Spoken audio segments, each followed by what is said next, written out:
The Atlanta Hawks are 3 moves away from becoming contenders. And no, I'm not talking about playoff contenders. I'm talking about championship contenders. Now, before you shut me and say you do not know what you're talking about, this is coming from the recent 5-game win streak that the Atlanta Hawks have had, where they have looked like the best team in the East. In this win streak, they have defeated 2 of the top teams in the East, and they defeated a team who hadn't lost but 1 game before the Atlanta Hawks, and that's the Cavs. But before I get to it, I want to say, please stick to the end of the video, because all 3 of these ideas, 3 of these movements work together, and you have to have these in conjunction in order to propel the Atlanta Hawks to championship status. Move number 1. The Atlanta Hawks must figure out a way to get a backup power forward who is able to shoot the 3 at a high clip, but also a power forward who is able to play defense. And when Jalen Johnson comes out, he is able to sub in, and there won't be that much of a drop-off. Right now, Quinn is kind of rotating guys in and out. I love that he has Ricochet at the starting lineup, but he tends to leave Jalen Johnson in a little later, bring in Ricochet or bring in Hunter, and then basically allow Jalen Johnson to play the backup power forward, if that makes sense. Essentially, Jalen Johnson's out there longer. He's with the second unit, and then essentially he brings in DeAndre Hunter behind him, and he kind of staggers between his 3 big wings, which is Jalen Johnson, Zachary Ricochet, and DeAndre Hunter. But I think going forward, there could be injuries, and just overall, I think there needs to be a true backup power forward. And this guy is really, really good. He plays elite defense, and he can shoot the 3 from a corner at a high clip, and that's PJ Tucker. And here's why. Like I said, he brings that attitude, that defensive mindset that can add to this team. No, he's not the biggest person out there, but he could play that power forward and defend power forwards. I think he is a better David Roddy, a guy that we have on the roster right now. He shoots a little better than David Roddy. He's a little bigger than David Roddy, and he plays a little bit better defense than David Roddy. And we've seen David Roddy come in and get minutes. But imagine if PJ Tucker was there to get those minutes. Now, from a trade perspective, what can we give up? I think the best liable option is giving up our backup center, Larry Nance Jr. Now, for those Atlanta Hawks fans who are saying we need to keep Larry Nance, I agree with you. I think he's a phenomenal player, but the reason why I think we should trade him is because we're not utilizing him. We're not playing him. I think he could be that backup power forward that we need going forward, but Quinn Snyder is simply not playing for him, and I think he doesn't really fit into the system that Quinn Snyder wants to run, that big space rotational offense. But I think PJ Tucker will fit that very well because he can shoot that 3, the corner 3, from an elite clip. I think last time he was in the upwards 30% from that corner 3. And so being able to just trade those 2 players, I think that offers the LA Clippers another big who allows them to space the floor. Right now they have Zubac and Mo Bamba, and I think that Larry Nance will give them another viable option to space the floor and shoot 3s and allow them to play small ball, something that Tyronn Lue wants to play. So I think that's a trade that works out very well in both parties. It's pretty much an even split. I think also you're looking at the salary cap going forward for the Atlanta Hawks. PJ Tucker's on his last year of the deal, so if you don't like him, he's gone next year. So I think that should happen. That's move number 1. Move number 2, it's very, very, very, very important. The Atlanta Hawks must get rid of Cody Zeller. And I'm not saying get rid of. They have to do 2 things with Cody Zeller. They must either trade him, which I think is very liable. Right now, no one even knows where Cody Zeller is. He's not with the Atlanta Hawks, and I think he's just sitting down until the mid-December timeframe to be traded.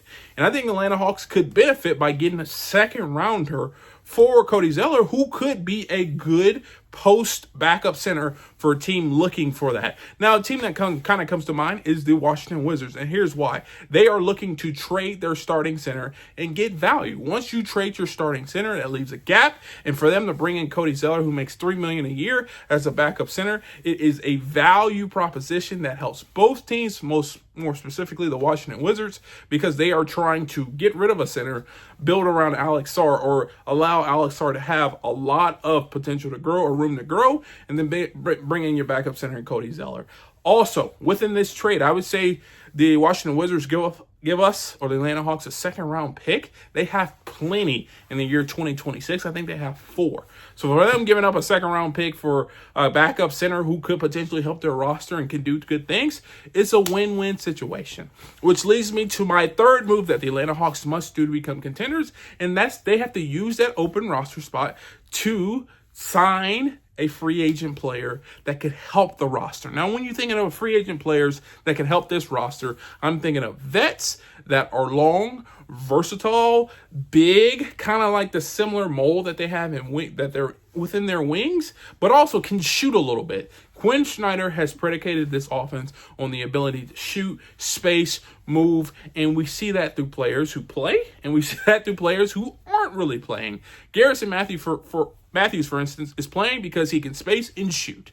All I'm saying, that is the big, important move or the important variable in Quinn Snyder's offense. Now, 2 guys that come to mind that could fit that going forward for the Atlanta Hawks and are free agents. Number 1, Robert Covington. Whatever happened to him? He was a guy that the Houston Rockets basically made center at 6'10" because of his ability to shoot and of his ability to defend.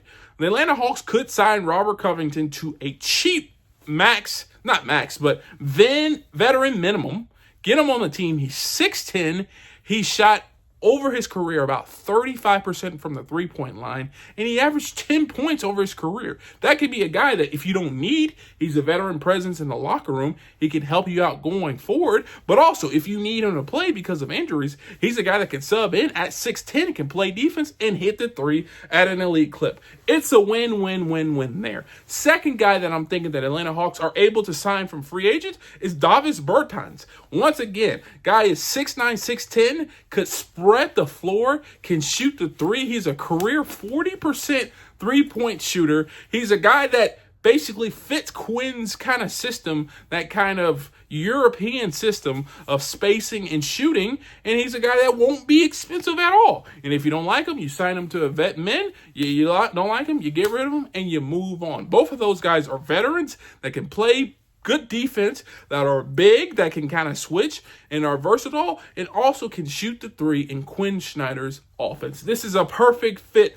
for both teams, and they allow the Atlanta Hawks to have flexibility just in case someone gets injured, just in case, injuries and nicks and bruises kind of happen, and just in case you want to trade some on your bench. You bring in some of these free agents, and boom, the team is better. But those are my 3 moves that will make the Atlanta Hawks contenders, and I'm not talking about playoff contenders, champion contenders. And now I will say this one last thing. The Atlanta Hawks are a whole lot better team than a lot of people think, and they're ironing some things out.